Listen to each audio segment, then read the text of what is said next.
pick with this player brings a lot of potential to this match. Yeah, Julio been picking this tier in the SEC for a long time now, trying to transition it to that SPL level of play, and I think he's certainly got the capacity for it here. Phenomenal backline disruption, CC immunity, and also seems like some pretty good solo potential. Julio has his ultimate, but he's going to wait for Benji to go into his ultimate, and then the roar from Benji will keep him alive. Julio has the blue buff. Law from the Rage transformation to find that ultimate to maybe secure the kill. The potions were ticking through for Benji, so he does survive the ultimate itself and uses that roar to CC immune the slow. Small micro interactions like that can change the face of the game, kind of like Phantom working his way into duo. Phantom not here for the buff, but he's here for the gank, and he's here for first blood. Aurora stun, no chance. Ah, but Scary D on the counter gank. Double stun on the backside, but there's just not enough damage yet from Cyclone Spin to turn around the fight. And obviously you'd like Scary D to be engaging on a lot of these fights, starting off these fights with that Anvil of Dawn. Also a fantastic utility tool for re-engaging, counter-engaging, if you know that Phantom is going to be there. Now Paul, a little immobile on the Zhang Kui, will use his ultimate, sustain up just a little bit throughout the gank there in the mid lane. Phantom and Shinto combining for a good chunk of damage onto the Zhang Kui. Both ultimates traded out, but Paul will live to fight another day. What do you think this power curve starts to look like for the Zhang Kui? For those who aren't as familiar with the scaling, I'll pause, see what happens to Panatom here. Aurora right in to the wall from Rongyu. Could Ares fall for the second time? Crush nearly. My man's got 21 HP. Julio over the wall. Blink. Double fearless. He's got it. Paul double stun though underneath the tier 1 tower, but the Leviathan's able to retreat. Man, who? The Titans to find these early fights. Rongyu being looked at a little bit here. Root could be down on the other side. Scary D's just going to find the stun, a little poke damage, and the Titans will back away. So far, the Leviathans have only been willing to fight around Panatom, who immediately dashes forward, takes the ultimate from Aurora, is forced to use the beads. There's the clap from Rongyu is going to put him in the dirt. Aurora falling for the third time, this game. That was kind of beefy damage from Rongyu there. I did not expect that. The Titans are doing a phenomenal job of just keeping themselves afloat. Right. It's important for Paul and the Zhang Kui as well, as we watch his build unfold, get a sense of what direction Paul wants to take this pick. It's Rongyu now who'll throw up the wall, a little healing for himself here. It's only Shinto in on the assist. I'm a monster there to provide a little extra peel. Wonder if the Titans feel like they could have chased any further, but didn't want to, not knowing where the Leviathans were on the backside of the red buff. Right word, game-changing Gold Fury I've ever seen. With how cautious we're playing around this, and maybe it makes some sense. Maybe you're just looking for something like this, a pick over on Rongyu, make life easier. Beautiful wall from Scary D. Rongyu attempting to disengage, but now Benji is here. Solo laners are here, up into the sky.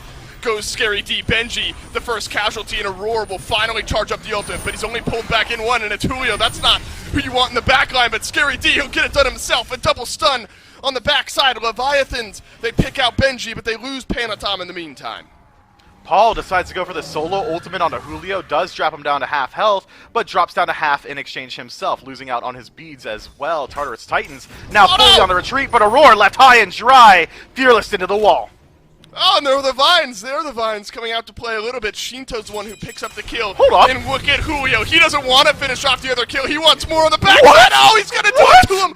Gets Paul, needs a cooldown. Scary D attempting to chase down the kill, but Shinto is here in assist. Julio nearly got the double on the back end. This man is nuts. 202 on the tier 10 relics, ready to go for the Leviathans. Scary D waiting for the beads. Aegis blinked out for Benji. Leviathans get the FG. Will there be a fight on the back end of it? The Leviathans feel like they've got the advantage. Paul has to leave the fray. So does Scary D. But up and over. Who else but Julio joins the fight.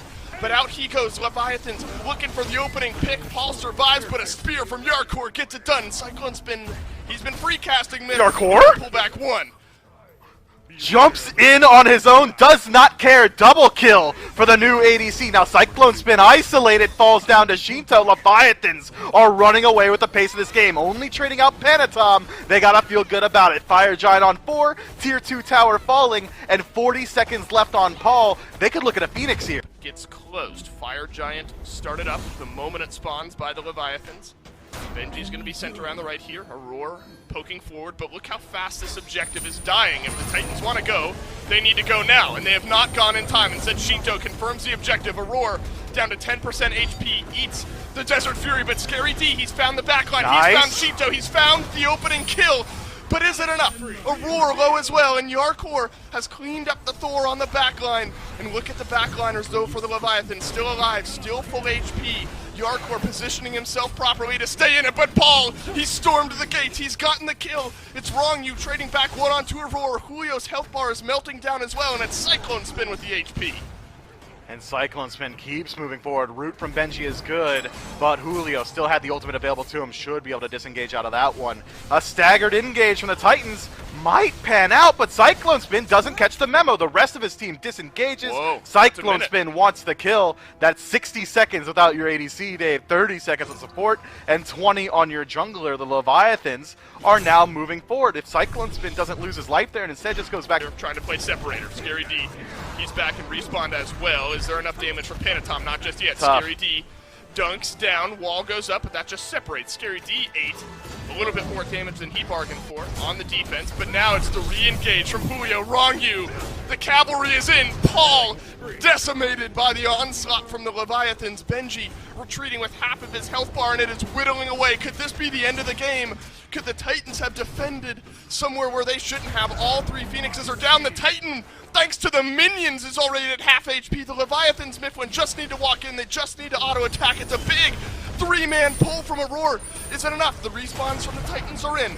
Only Paul is left down. He's not alive to defend the base. Shinto takes Cyclone Spin with him. Rongyu and Julio group up. Yarkor and Shinto back at the entrance to the mid lane Phoenix. Aurora still full HP. And Benji continues to search forward. Rongyu now low, forced to back up, but Julio has been low this entire time, does not care, finds the Fearless onto Benji, and sets up Yarkor for the big kill. Scary D now in the air. Why would Julio care? He hasn't yet, and why would he start now? It's the up-down from Scary D. Finds Yarkor, but it's a double from the on-her. This game is certainly coming to a close here. Big stun from Yarkor. Of course, Julio will finish off the deicide. He'll finish off the game, and Leviathans take game one. Man, Paul steps up maybe to lose his life one more time. Luckily, gets saved by the clock. The Titan couldn't draw breath long enough for Paul. A concentrated unit now. Aurora forced to rotate back over to the dual lane so he doesn't put Paul too far behind. Is going to be benefiting from the benevolence, giving all of his lane partners a little bit of additional farm. Panatom, here's you, Miff, and he wants to get things going right away, and he will get things going. First blood over to the Leviathans. It's a sidestep from Julio, but it's not enough. Scary D in onto the counter gank. Both solo laners down, but Julio's the one who gets the kill on one side, and it's the jungler, Scary D, who picks up the return kill on the other. Really good for the Leviathans. When Panatom plays set, he doesn't play it for that late game burst potential prowess. Instead, he almost uses it as a bridge pick throughout the early, saying, I'm going to put pressure wherever I can. I'll sacrifice some farm like this to put my lane partners ahead. Now, Benji forced back into his tower at 10% HP. That's exactly what you want to see from Panatom. No sustain really on the side of the Achilles. Means that he's going to have to play incredibly safe or just go back to base and lose out on some farm. Panatom doing a good... But picked up by Julio there, so nearly stolen away by Scary D, trying to put pressure onto Julio the best that you can. Seems like that's what you kind of got to do against Julio after game number one. You got to try to put pressure there, cross your fingers, hope it works out. But look at the pressure that's on to Scary D now. Stun connects, Julio rotates on over from Solo, and everyone's here as well. The Leviathans send 4. Nice and ult. Scary D goes down. Beautiful ultimate from Rongyu as well. Aurora deciding where he can position himself to be of the most use, but away is about the best that he can do. Aggressive on the Cyclone Spin, offensive use of the ultimate from Yarkor, and Cyclone Spin has to use his ultimate defensively. It seemed to work out, though, Mifflin. If the game plan, right, we've talked about the Leviathans, let's bide our time, let's get the objective, back away, bait in the enemy team. Cyclone Spin trying to stay alive here was his game plan, the re-engage from the Leviathans. They don't want to wait.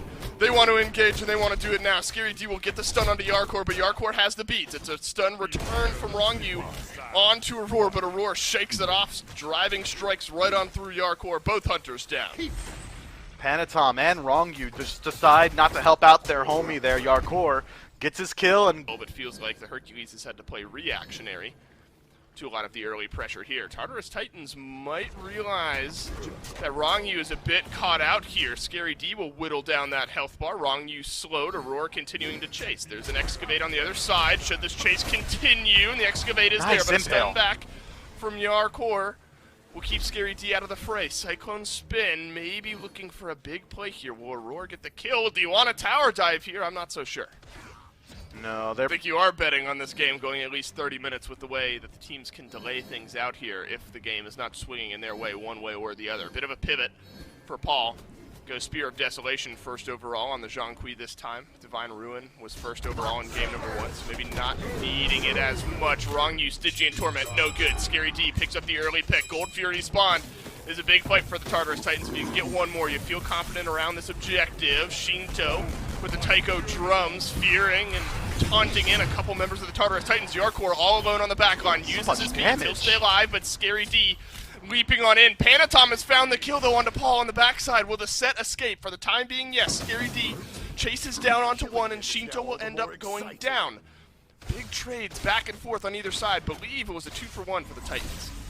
Yeah, Titans come out ahead in that exchange and tie up the slash lines, even putting themselves ahead insofar as gold, but this is going to be huge. Risky play. If Rongyu's got his head on a swivel, should be able to spot this one out, potentially get there in time. Low. They're falling low. Rongyu, does he want to chase here? Scary D is just a stun and some fiery breath away from dying. And Rongyu will happily trade his blink in exchange for stopping that Gold Fury and maybe getting a kill on the back end. Benji under some pressure now by Julio. Panatom over in the soul lane. Once more, stun is there, but tanky enough to survive the tier 1 tower dive are Panatom and Julio, but they will not. Instead, it's the blue buff timed invade by Panatom and Julio. Drop that down, strip some XP away. Benji, unfortunately, has been a 0-1-0 on this Heimdall, starting to get towards that scaling point in the game. Still Executioner, Wind Demon, Deathbringer waiting. 3-1-1 for Scary D as well. We asked for a little bit more pressure out of the jungle, and we've certainly gotten it here. Rongyu. From the Tartarus Titans jungler. Oh my god, Rongyu. Well, you can't participate on your red buff, I suppose, but now Panatom is in, and look at the damage that's weaving through from the Leviathans here. Panatom and Shinto can cleave so much of that damage around clumped up targets. Yarkor does not have his ultimate here. He'll have to go beneath his own tier 1 tower. Scary D has been left for dead. Aurora with the knockback. But Scary D dies nonetheless. Panatom has to leave. Do Yarkor, Shinto, and Panatom re-engage? They sure do. There's the slow we've been talking about. And there's the Raiju as well. A double kill for Shinto, and the Raijin is on the board.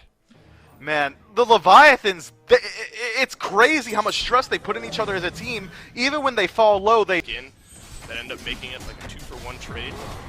See how that plays out here around the Gold Fury. Started out by the Titans. Leviathan's a bit slow on the response. Shinto still back in base. Stygian Torment onto 3, but Aurora gets out of it. It's an immediate ultimate on to Rongyu, so he'll crash down here shortly, and Rongyu will leap away. Call an ambulance this time for Rongyu. And the Tartarus Titans happy to take that pick. The rest of the Leviathans have to back off. But what a distinct call. Do they need to back off? They used 4 ultimates and only 2 of them actually hit Rongyu. Sure, you pick up the kill, but Paul drops his ultimate, hits nobody. Aurora mistimes his own, and now the turnaround starts. Panatom's in. Lot spent on getting this kill into Rongyu. Will it make Paul pay? It sure will. Panatom just shy of being stunned away. Another engage. Another double kill for Shinto on the Rongyu. Could be looking at 3. Raiju just a bit wide. Thunder Crash up, down. Yarkor, Desert Fury, take the kill, my man. Oh, the stun is beautiful. Double for Yarkor. You gotta be kidding me. Leviathans firing on all cylinders. They really are, man. Phenomenal rotation from Yarkor. The ultimate, maybe 6 out of 9 of how Cyclone Spin is already starting to respect this new ADC on the side of Leviathans. Man decides he'd just rather sit in his tower. Look, Yarkor in just individual duels has been doing half of Cyclone Spin's HP. Here we go. Cyclone Spin hits in on the ultimate. Yarkor from range. Desert Fury. Neither of the hunters die. That's a 2-level deficit for Cyclone Spin, and he nearly wins it. Perfectly played. I know you hate it, Myth, but by both there, I suppose, to stay alive. That's what I'm looking at. That Yarkor. At this rate. Yeah, why not? Why not? Shinto takes over to level 20, first to do so in the game. That means his starter item has been upgraded. A couple members of the Titans lagging behind their counterparts on the race. 3 levels behind for Paul. out of the mid lane. Early engage from Rongyu here won't result in much, but Benji has to leave. There's the aggressive Thunder Crash from Shinto. And wouldn't you guess it, he's rampaging through this game. Yarkor gets the second of the fight, and the Leviathans will not be denied. Could be a third on the menu. Scary D steps back forward, but fortunately is able to avoid the ultimate from Hoopers. From this Leviathan squad, trying to keep Titans all together there as well. Lots of cleave damage, as we've talked about, from this Leviathan's team to melt through some of those priority targets. Minion wave works its way in. Stygian Torment from Rongyu on the backline, but is immediately stunned out.